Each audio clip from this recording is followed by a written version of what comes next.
बात करते हैं जीनस पावर की। ये निनाद हैं, इनका सवाल है। जीनस पावर इंफ्रास्ट्रक्चर, इन्होंने ये शेयर खरीदा हुआ है ₹383 पे और 1 साल तक ये रख सकते हैं। तो इसका कैसा भविष्य दिखता है और इसमें पी रेशियो या प्राइस अर्निंग वगैरह बाकी जितने पैरामीटर्स बनते हैं इन सब के हिसाब से आप बताइए कैसा लग रहा है ये शेयर आपको? हाँ, तो जीनस पावर देखिए पहली चीज़ है कि जो मैंने साल की शुरुआत में एक फ़िल्टर लगाने की सबको सलाह दी है कि देखिए 8-9 हज़ार करोड़ से कम की कंपनी जो कि $1 बिलियन ये वैल्यूएशन की मार्केट कैप की जो कंपनी है उससे कम में दिमाग ज़्यादा नहीं लगाइए अनलेस एकदम प्राइम नेम हो या अपने सेक्टर में वो इकलौता, दुलौता ऐसा टाइप का कुछ हो।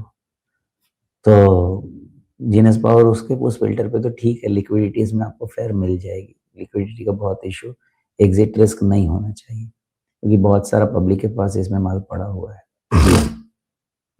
मैं इसको बहुत पावर सेक्टर पे बहुत क्लियर व्यू मेरा नहीं बन पा रहा है राजीव जी, लेकिन जिस तरह से मैंने बनाया है व्यू कैपिटल गुड्स और मैन्युफैक्चरिंग पे, तो मेरा ये भी मानना है कि अगर कैपेसिटी क्रिएट करना है तो फिर पावर वगैरह चीज़ें तो आने वाली हैं, पावर की ज़रूरत होनी चाहिए। लेकिन जब मैंने उसको फर्दर डिकोड किया ना पावर सेक्टर में जाके, तो मुझे वैल्यूएशन का इतना खराब इश्यू लग रहा है कि समझ में नहीं आ रहा है कि क्या किया जाए। जनरल पावर की रिक्वायरमेंट तो है, लेकिन एक हंगामा जो अपना green energy, solar energy in सब पे चल रहा है, जितना चल रहा है, इतना ओवर कैपेसिटी क्रिएट हो रहा है कि कौन पैसा बनाएगा, कितने मार्जिन पे कौन काम कर पाएगा। और पावर सेक्टर ऐसी चीज़ें हैं, खासकर आपका ग्रीन वाला ऐसा सेक्टर है, ग्रीन एनर्जी वाला, बहुत कैपिटल इंटेंसिव है और उतना कैपिटल इंटेंसिव आप डेट के बगैर फंड नहीं कर सकते।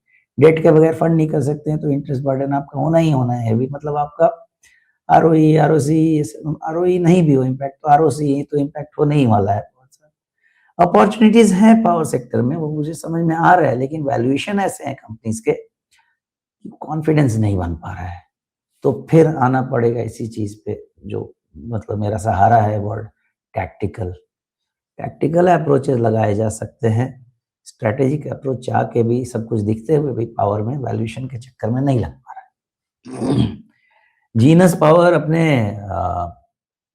रेशियोज़ के अगेंस्ट बहुत कोई खराबी नहीं है, सब सब कुछ ठीक-ठाक है। इसमें आपको थोड़ा कैश फ्लो देखना होगा जो कि नेगेटिव हो रहा है last 2 financials which is not a very good signal according to me. इस कारण से मेरा ऐसा अंदाज़ा रहेगा कि लास्ट 2 साल में स्टॉक का परफ़ॉर्मेंस तो ठीक नहीं होना चाहिए। कैश फ्लो जनरेट नहीं हो पा रही है। बाकी ये डिविडेंड वगैरह कुछ तो पावर का कंपनी कुछ तो देता ही रहेगा। करीब 1% के आस-पास का डिविडेंड देता रहा है। तो उसके लिए थोड़ा बहुत उसको इन्वेस्टमेंट सपोर्ट तो मिल जाएगा इन्वेस्टर्स का।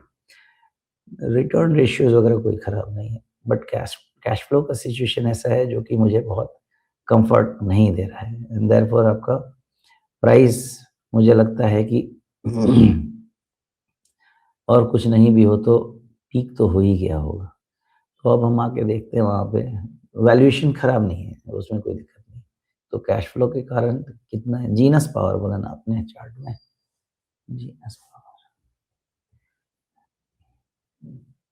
Genus power.